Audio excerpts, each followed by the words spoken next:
आपका Trivedi classes YouTube channel Sitapur से आपका स्वागत है।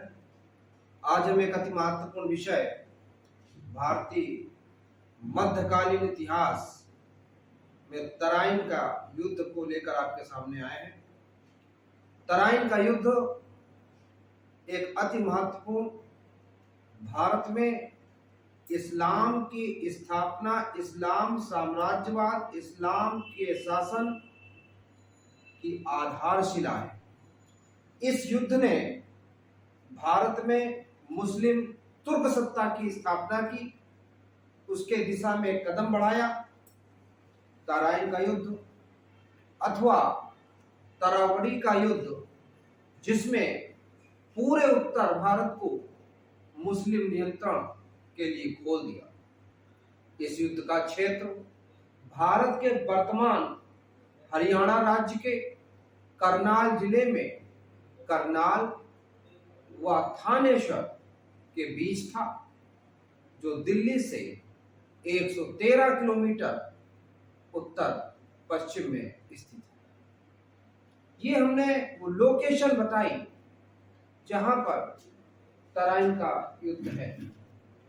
तराइन का युद्ध, ये दो युद्ध हुए हैं। पहला युद्ध 1191 ईस्वी में, तो दूसरा 1192 ईस्वी।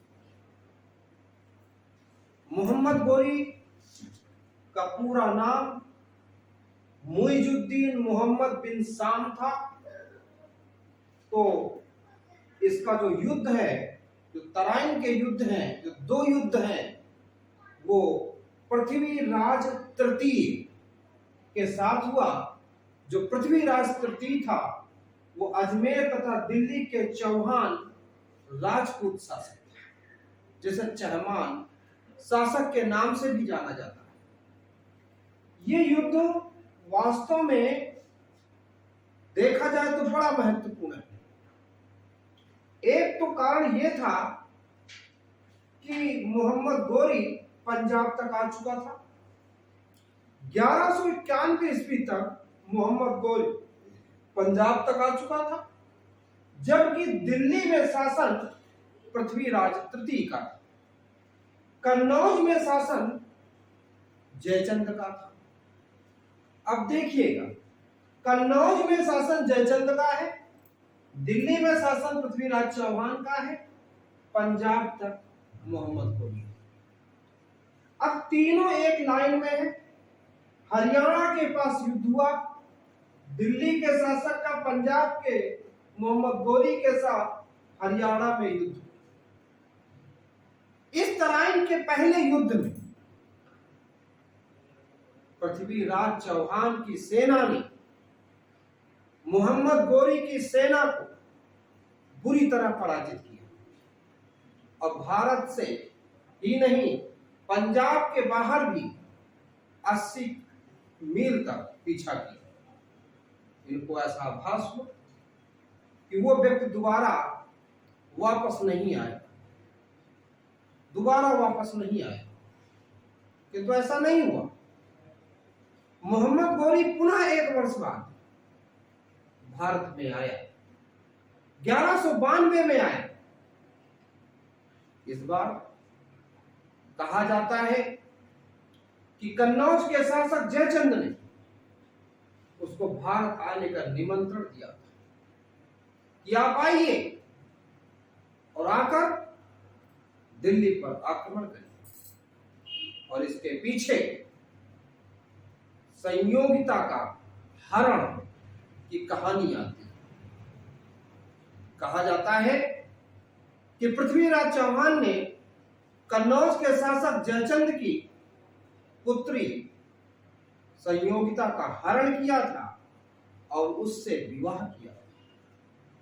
ये जो हरण की बात है, ये जयचंद को हजम नहीं हुई और इस कारण उसने मोहम्मद गोरी को भारत आने का निमंत्रण दिया कि आप आइए और इस पर अधिकार करिए, इस पर आक्रमण करिए और इसको हराइए, ताकि वो अपने अपमान का बदला ले सके। लेकिन वास्तव में यह उतना सख्त महसूस नहीं होता और उसका एक कारण है क्योंकि कन्नौज और दिल्ली दोनों में राजनीतिक विद्वेष था और वो संयोगता कारण हो सकती है, लेकिन जयचंद भी दिल्ली चाहता था। जयचंद भी दिल्ली चाहता था और पृथ्वीराज चौहान कन्नौज चाहता था। और ये मौका था मोहम्मद गौरी के लिए कि यहाँ के दो शासकों के मध्य में इतना विवाद था कि एक शासक उनको आमंत्रण भेज रहा है, भले ही वो संयोगिता का माध्यम ही क्यों ना हो, लेकिन वास्तव में ये राजनीतिक विद्वेष अधिक महसूस होता है। कन्नौज दोआब का क्षेत्र था। अगर पृथ्वीराज चौहान दोआब पा जाता, अगर वो उत्तर प्रदेश का कन्नौज तक पा जाता, तो उसका अधिकार क्षेत्र यहां से लेकर यहां तक था। अगर वो पंजाब को हरा देता तो ये पूरा का एक छत्र राज्य स्थापित कर लेता। यही स्थिति जयचंद के साथ थी कि अगर जयचंद इसको हरवा देता, पृथ्वीराज चौहान को मोहम्मद गौरी हरा देता, तो हरा देने के बाद इसको ऐसा आभास हो रहा था कि वो हराएगा और वापस चला जाएगा और हम दिल्ली जाएंगे और दिल्ली पर अधिकार कर लेंगे और इस प्रकार जयचंद का शासन स्थापित हो जाएगा। वास्तव में इस तराइन के द्वितीय युद्ध में सबके अपने अपने अलग अलग हित थे, सब अपने अपने हित साध रहे थे और इन हित के साधने में भारत में इस्लाम की स्थापना हुई। मोहम्मद गौरी को सफलता मिली। क्यों? क्योंकि इसके बाद जैसा जयचंद चाहता था कि वो हराएगा, गौरी आएगा, गौरी हराएगा और गौरी वापस चला जाएगा, वो नहीं हुआ। गौरी आया भी, गौरी ने हराया भी, लेकिन वापस नहीं गया और उसने भारत में अपने दो गुलामों को यहां पर सत्ता स्थापित कराकर वापस चला गया। और इस प्रकार से भारत में उसके दो दासों कुतुबुद्दीन ऐबक और बख्तियारुद्दीन खिलजी ने भारत में दास वंश की स्थापना की, जो कि मोहम्मद गौरी के दो दास थे। इस प्रकार भारत में तराइन का द्वितीय युद्ध